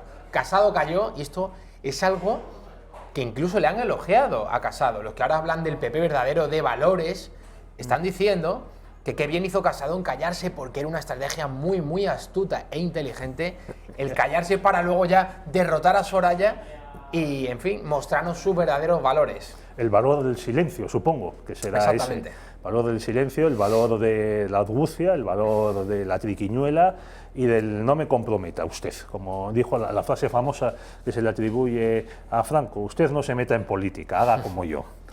Bueno, pues supongo... Oye, otro incumplimiento muy importante de Pablo Casado, que el PP prometió bajar los impuestos. Y en el primer Consejo de Ministros se decidió subirlos por encima de lo que había pedido Izquierda Unida en su momento. Tampoco Pablo Casado dijo nada con eso del bien de España, de que había que sacar a España de la crisis. Oye, decía Isabel Ayuso en la entrevista que habéis puesto que ya era contraria a suprimir las autonomías. Bueno, entonces, ¿cómo se va a mantener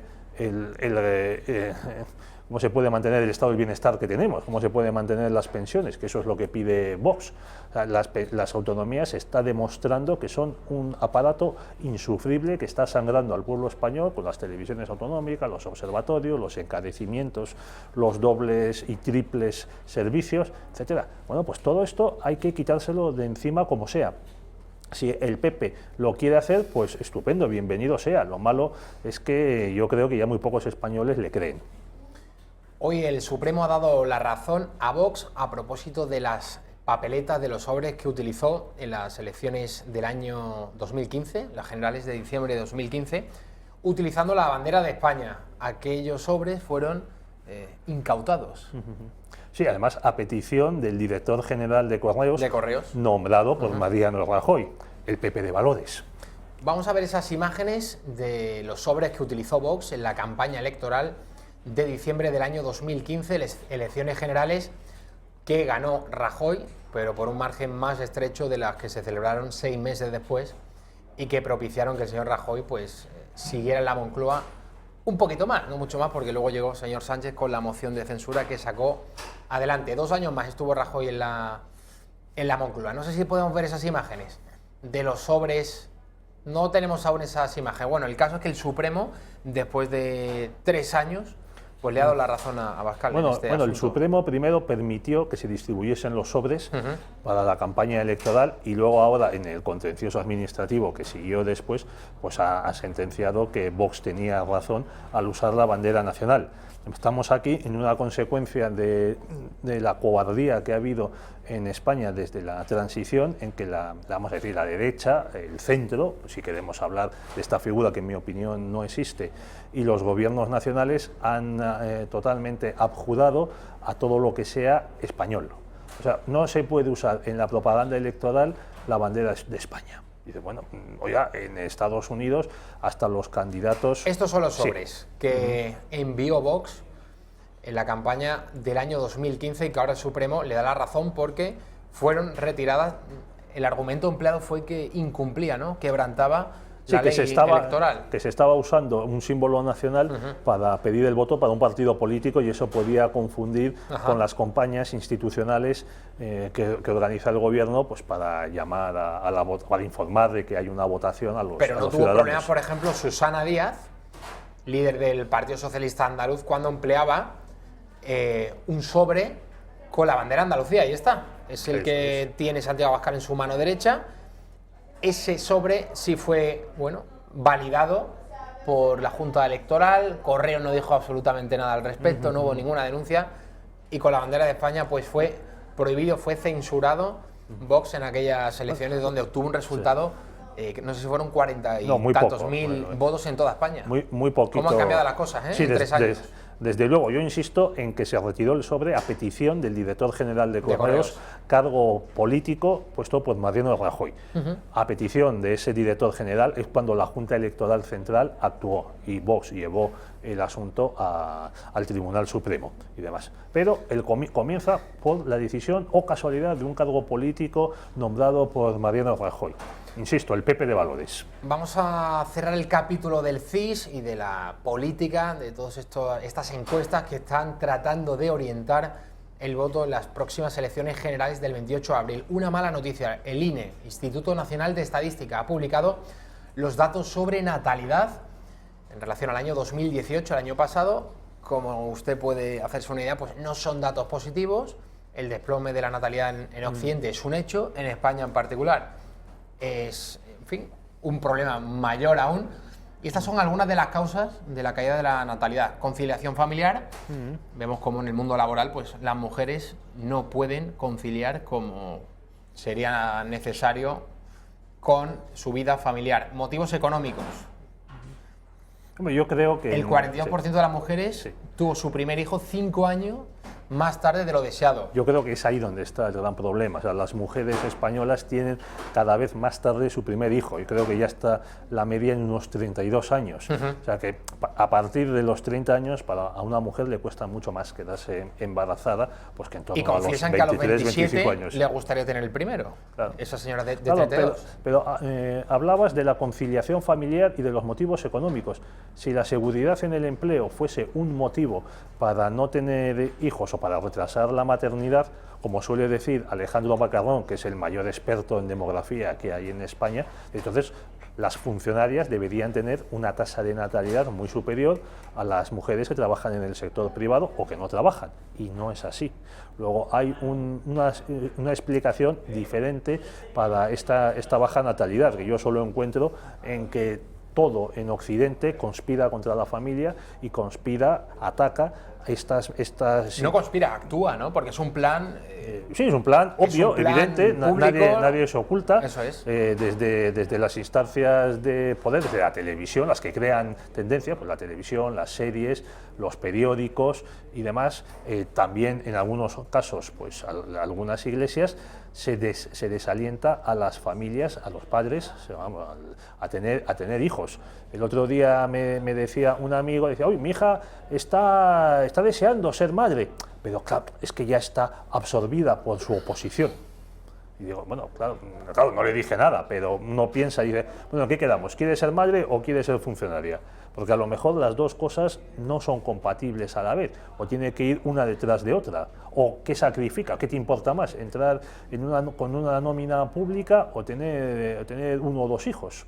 Ahí también cada uno tiene que tomar sus decisiones. Pero claro, si los propios padres, incluso en algunos casos sacerdotes y profesores y demás, te animan a atrasar la maternidad y la paternidad varios años hasta que tengas un puesto seguro, hasta que hayas acabado la carrera, hasta que estés colocado, Manolito, porque eso es lo importante, tener un trabajo seguro y luego ya todo se verá. Pues claro, pero eso también tiene lógica, ¿no, Pedro?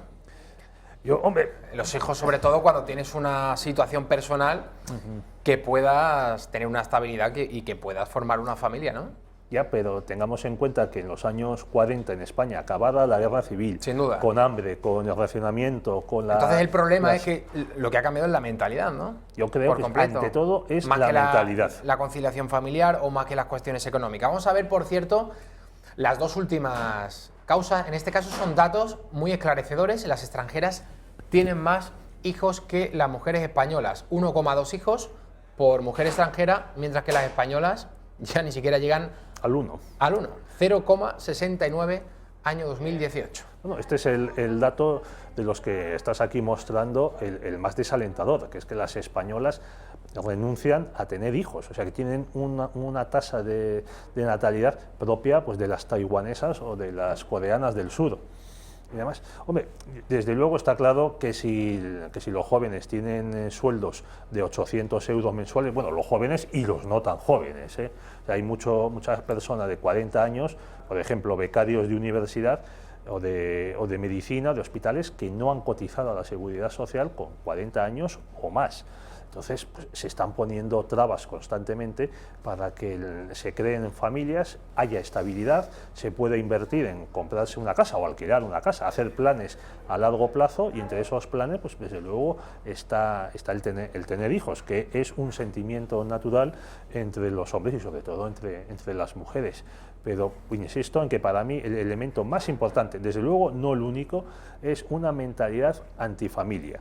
Bueno, hay cantidad de movimientos en este momento en Europa y en Norteamérica, sobre todo en Europa del Norte, que piden la extinción de la raza humana porque somos, según ellos, un cáncer para el planeta. Pedro Fernández Barbadillo, muchísimas gracias por estar con nosotros en Ha sido un placer. Redacción Abierta. A la vuelta de la publicidad, Roberto Hernández. Trataremos algunos asuntos de actualidad con él. No se lo pierdan.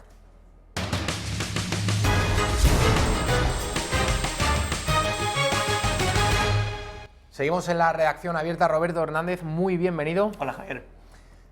Iremos luego con el tema de las encuestas, que todo el mundo está hablando de la que ha publicado el CIS en el día de hoy, martes 9 de abril. Cómo no, el señor Tezanos pues, le ha dado a Sánchez un grandísimo resultado. Luego, como digo, iremos a analizar la del CIS, pero también otras encuestas publicadas en los últimos días. Antes de eso, en Podemos se están quejando mucho en los últimos días. El señor Pablo Iglesias, desde que reapareció de su baja paternal, parecía que venía de conquistar Nuevo México o que venía de Lepanto, parecía un héroe, pero venía de cambiar pañales. El señor Pablo Iglesias arremetió, y esto a mí me llama mucho la atención, Roberto, contra los grandes medios de comunicación. Digo, joder, tenemos aquí a Trump o a Santiago Abascal. Dije, es la estrategia de Vox, arremetiendo contra A3 Media, La Sexta y Antena 3, bueno, sobre todo La Sexta, que tanto y bien ha hecho por Podemos, y luego también contra Mediaset 4 y Telecinco, que desde el primer momento que irrumpía Podemos en las elecciones europeas del año 2014, veíamos a Iglesias, a Monedero, a Errejón en las tertulias todos los días a la hora de comer. A Pablo Iglesias, si ponías la tele y un día no estaba Pablo Iglesias, pensabas, se habrá puesto mal este chico, estará enfermo o algo. O sea, los mismos que la auparon, ahora parece que quieren, bueno, en fin, es todo un juego de medios, y Podemos, el romance entre Podemos y A3 Media parece que ha acabado, y claro, él es consciente de que si te retiran el apoyo los grandes medios, estás fastidiado, por así decirlo. Entonces intentará buscarse él tener su propio medio a su alcance. Por eso, cuando él anhelaba la vicepresidencia, lo que realmente quería era el control, sobre todo de los medios públicos. Yo creo que Pablo Iglesias sería feliz con una televisión española, por ejemplo. Ya la tiene más o menos controlada, pero si Pedro Sánchez estuviera en el gobierno y se la diera a su disposición, dejaría de quejarse de los medios. Vamos a ver lo que ha dicho el líder de Podemos, Unidas Podemos, que es como ya se conoce esta formación, ¿no? Si somos rigurosos, tenemos que hablar de Unidas Podemos. En las papeletas, el próximo 28 de abril, cuando vayan a los colegios electorales, van a encontrar Unidas Podemos, no se confundan, al votar. Pablo Iglesias, hablando de la presunta persecución y espionaje que ha recibido su partido del anterior gobierno de Rajoy. Hay muy pocos países en los que la policía haya podido trabajar con libertad para destapar tramas de corrupción que afectaban a los políticos. ¿Y sabéis por qué? Porque muchas legislaciones hacen que esos políticos puedan controlar desde arriba la investigación policial. Por eso planteamos crear una unidad de élite, una unidad especial, una unidad integral contra la corrupción institucional que no dependa del Ministerio del Interior, que desarrolle la Constitución española, que no dependa de nosotros si gobernamos, que dependa de jueces y de fiscales, y que allí haya los mejores guardias civiles, los mejores policías. Qué curioso verle hablar de mejores guardias civiles y mejores policías cuando él se emocionaba, cuando agredían a antidisturbios y los llamaba... En un rodeo al Congreso. Sí, bueno, y decía que estaban al servicio del poder, que eran esbirros del poder. Esbirros. Claro, desde que vigilan su casa, a lo mejor le cae mejor la Guardia Civil. Pero bueno, esto de grupos de élite y todo eso, además sigue hablando con ese mismo tono. Volvió de la baja, pero date cuenta que el tono es el mismo, la cadencia, quiero decir. Lo utiliza también Irene Montero porque se mimetizan, ¿no? Pero bueno, hubo un robo de un móvil, que además lo que se publicó es cierto, es decir, lo de que la azotaría hasta hacerla sangrar, que es un marxista reconvertido en psicópata, todo eso que se publicó, el juez lo ha invalidado, que se siga publicando esas cosas, pero bueno, de un robo del móvil él quiere hablar como si fuera un nuevo caso Watergate o algo así. Yo creo que se le está yendo un poco la cabeza y le interesa presentarse como víctima, pero bueno. Pablo Echenique, secretario de organización de Unidas Podemos, de verdad, no se rían cuando le vayan a escuchar, dice que las elecciones generales de 2016 estaban amañadas. En esta campaña estamos poniendo en el centro verdades que todo el mundo conoce y en que la inmensa mayoría de los medios de comunicación se resisten a contar. Y la verdad es que las elecciones de 2016, las de 26J de 2016, fueron adulteradas, fueron amañadas. Había una trama parapolicial, empresarial, política y mediática que se dedicó a difundir basura falsa contra una formación política democrática, con el único objetivo de que no pusiéramos en marcha un programa como el que os acabo de contar. Las elecciones de 2016 fueron amañadas. Esto es la puñetera verdad. La puñetera verdad, dice Pablo Echenique, que las elecciones del 16 fueron amañadas, que había gente que se dedicó a difundir basura, ¿qué ha dicho? ¿Basura de mentira? ¿Basura verdadera o...? No, basura de mentira. Ha hecho basura de mentira, por lo tanto habrá que preguntarse si hay basura de verdad, no sé si es la que ellos emplean, pero en cualquier caso, ¿por qué ha tardado el señor Echenique y Podemos 3 años en decir que aquellas elecciones estaban amañadas? No sé si se está refiriendo a hackers rusos, como decían que en Estados Unidos habían ayudado a Donald Trump, luego hemos visto que no, el fiscal Mueller hace muy poco en ese informe, bueno, pues desmentía cualquier injerencia de piratas informáticos que hubiesen propiciado la victoria del Partido Republicano. Están desesperados, Roberto, han vuelto al discurso y yo creo que también ahora un poco, no sé si por efecto arrastre de Vox, que le está yendo muy bien el ir contra el sistema, el establishment, los grandes medios de comunicación, pero han endurecido nuevamente el lenguaje a su discurso original del año 2014, arremetiendo contra Tres Media, lo habíamos comentado antes, y ahora una acusación tan grave como decir que unas elecciones generales en España, y estos son los señores que dicen que en Venezuela hay una transparencia democrática. Claro, eso es lo que te quería comentar, que ellos piensan que están en algunos de esos países que tienen de referencia, ¿no? Echenique es argentino, ellos son además fans del peronismo, entonces igual se piensan que están en Venezuela, donde existen presos políticos, como Pablo Iglesias cuando decía que no quería estar en un país donde hubiera presos políticos, y se refería a España, ¿no? Pues si ya estás viviendo aquí, no hace falta que te vayas a vivir allí. Entonces, bueno, que diga que están amañadas las elecciones, pues si tienen pruebas que lo presente, porque es que es una acusación muy grave, la verdad. Y ya, yo creo que él tiene, o sea, los países que tienen ellos como modelo son los que realmente tienen elecciones un tanto sospechosas. En España, hombre, pues afortunadamente desde que estamos en democracia te puede haber gustado más o menos los resultados que han ido saliendo, pero... Roberto, te iba a preguntar si crees en los Reyes Magos, pero como estamos en horario infantil, te voy a pedir por favor que no respondas. Me gustan los Reyes Magos. ¿Te gustan y crees en ellos además? Sí. Melchor, Gaspar, Baltasar y Tezanos.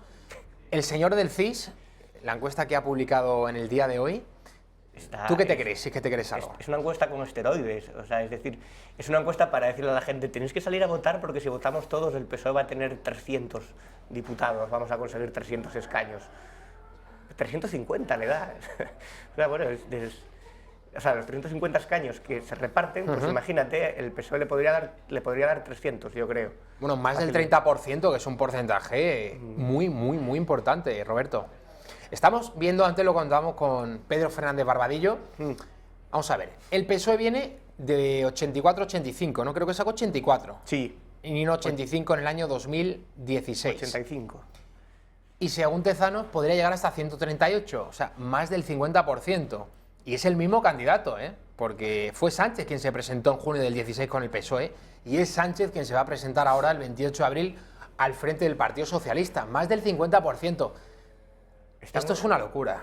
Están utilizando las encuestas y luego están utilizando bastante el discurso del miedo, es decir, el presentar a la derecha como si fuera una hidra de 3 cabezas. Ojo, que tenemos el fascismo a las puertas. Es lo que el trifachito, claro, ¿no? Es lo que Pedro Sánchez intenta azuzar, ese miedo. Bueno, o sea, él azuza el miedo de las 3 derechas mientras pacta con independentistas y populistas. Entonces, ¿dónde está realmente el peligro? Es lo que yo me pregunto. Aparte que lo de las 3 derechas es falso, porque yo creo que hay unas diferencias notables. Sí, entre Ciudadanos y Vox. Bueno, muchísimas. Entonces, yo diría incluso que Rivera prefiere a Sánchez de la Moncloa que a Santiago Abascal, es que no me cabe ninguna duda. Y de hecho, creo que las opciones de Sánchez de volver a ser presidente pasan precisamente por el papel de Ciudadanos. Si Ciudadanos decide acogerse de la abstención el día que pueda ser investido en el Congreso de los Diputados, o si las matemáticas lo propician, como está diciendo Tezanos, aunque nosotros desde luego no lo creemos, que PSOE más Ciudadanos sea igual a mayoría absoluta. Pero pongámonos en ese caso, en ese escenario. Si Rivera puede poner sus escaños en la mesa de Pedro Sánchez para que este sea presidente del gobierno, yo no tengo ninguna duda de que lo haría, porque eso evitaría repetir elecciones y evitaría también entrar a Vox en el gobierno, algo que yo creo que Rivera no quiere ni por asomo. Pero es que Rivera ha dado su palabra, aunque bueno, la palabra de un la político, ejecutiva, la palabra de un político hay que tener, de que nunca iba a pactar, de que nunca va a hacer a Pedro Sánchez presidente. Correcto. Entonces, bueno, ya veremos lo que va a pasar. Va a ser muy interesante después de las elecciones. La campaña va a ser un poco... yo creo que la gente se lanza, la gente me refiero a los políticos, a los jefes de campaña. No sabemos lo que Iván Redondo tendrá en la manga, pero bueno, ya vemos una desinformación tremenda, tanto en redes como en medios. Todos se lanzan a cuchillar al otro cuando pueden, a crear lo que ahora se conocen como fake news, que es el anglicismo de moda, o sea, contrainformación, todo eso. Y pues yo creo que la gente puede llegar incluso a acabar abrumada del tedio de la campaña electoral, porque va a ser muy férrea, va a ser muy feroz y puede haber una saturación. Esta otra encuesta, hemos visto la del CIS y ahora vamos a ver la de Francisco Carrera, el politólogo que a las 7 de la tarde hemos entrevistado. Realmente no es una encuesta, es una estimación, una predicción de voto de cara a las generales del 28 de abril. Él dice que ha empleado métodos no tradicionales, no convencionales, las redes sociales, lo que va escuchando en los grupos de amigos, los grupos de las familias, lo que se le escapa, por decirlo así, a los encuestadores tradicionales. Los grandes gurús demoscópicos pues no recogen. Está dando un resultado muy positivo para el centro derecha, o sea, PP más Vox más Ciudadanos, mayoría absoluta de sobra, o sea, serían 200, 120, 106 escaños, 206 escaños. De réplica de lo que pasó en Andalucía, donde Vox, PP y Ciudadanos dieron la suma para echar del gobierno a Susana Díaz. 206 escaños, una barbaridad, o sea, mayoría absoluta de sobra. Y yo le he preguntado, digo, aquí lo que me llama la atención es que si Unidas Podemos cae estrepitosamente de 71 hace 3 años a 32, ¿cómo es posible que esto no se traduzca en una subida del Partido Socialista? Y me ha explicado que en muchas provincias españolas el hecho de que esté Vox y Vox vaya a sacar un escaño, que a quien se lo quita es a Podemos.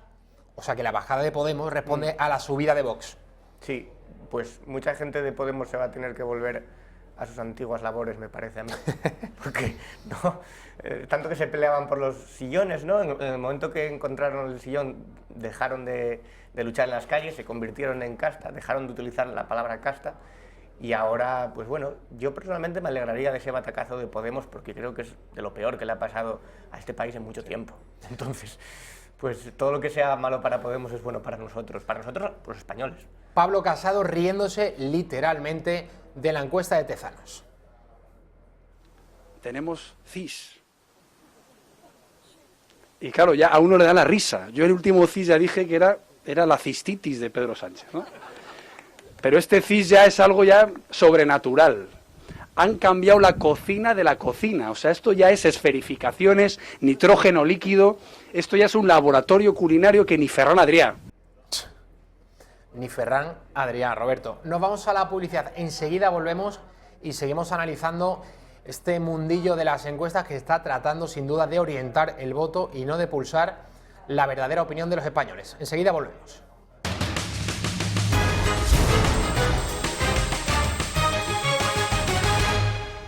De lo que va a ocurrir el próximo 28 de abril, sin duda es los indecisos, los que aún no tienen claro a qué partido van a votar en las generales. Adriana Lastra del Partido Socialista hablaba precisamente sobre esta cuestión que recogía el propio CIS en esta encuesta de Tezanos. No plasmado, lógicamente, en escaño, porque da al PSOE un resultado magnífico, pero luego en las preguntas, va desgranando el CIS muchas preguntas a los encuestados y una de ellas era la indecisión.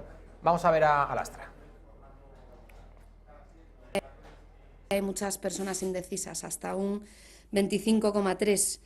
Es decir, una de cada 4 personas aún no tiene decidido el voto y para ellas será fundamental lo que pase en los próximos días de campaña.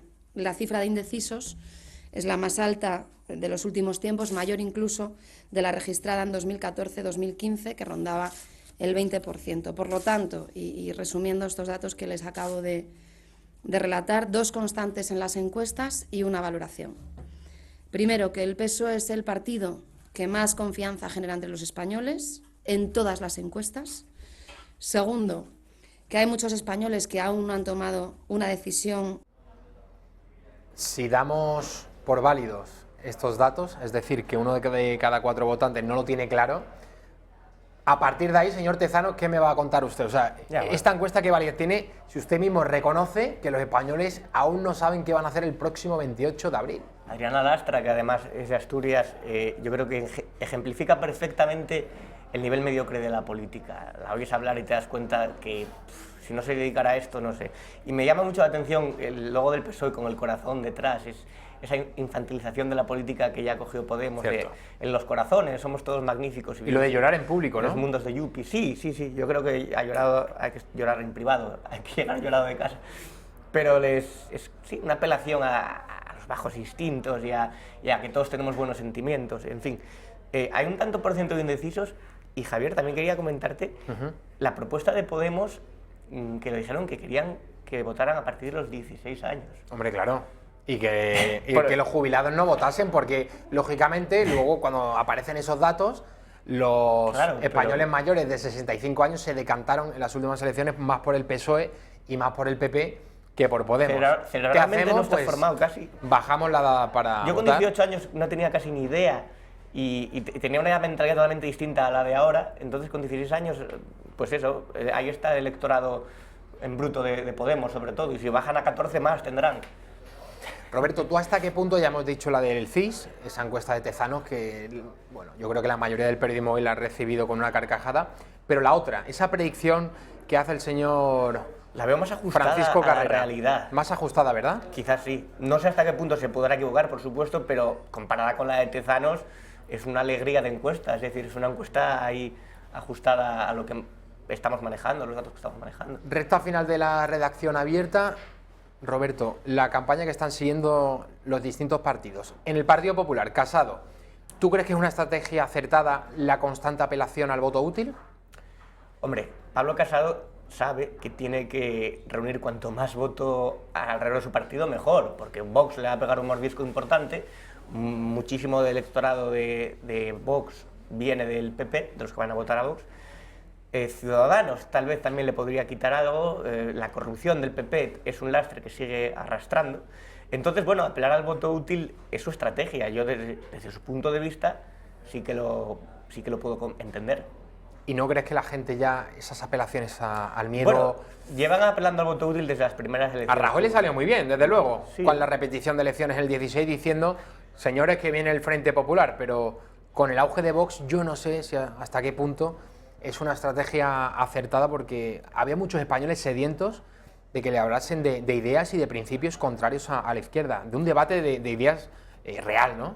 Sí, Vox vino muy bien sobre todo para abrir el melón de debates que era necesario tener, como la ideología de género, como el debate de las autonomías, el acabar con la actividad en Cataluña. Hay muchos españoles creo que se sienten representados. Muy brevemente, Roberto, sí, querías hacer un anuncio sobre una conferencia que vas a moderar. Bueno, sí, en la Universidad Francisco Marroquín, el jueves a las 7, habrá una mesa redonda donde estará Javier Fernández Lasqueti, que es el jefe de gabinete de Pablo Casado, Rubén Manso Olivar, que es el responsable económico de Vox, y Daniel Rodríguez Asensio, que es el Club de los Viernes Madrid. Ahí podrán explicar los partidos sus propuestas económicas. Pues ahí queda dicho, Roberto, muchas gracias. Mañana volvemos a las 6 de la tarde. Recuerden, si están hartos de la corrección política, este es su programa.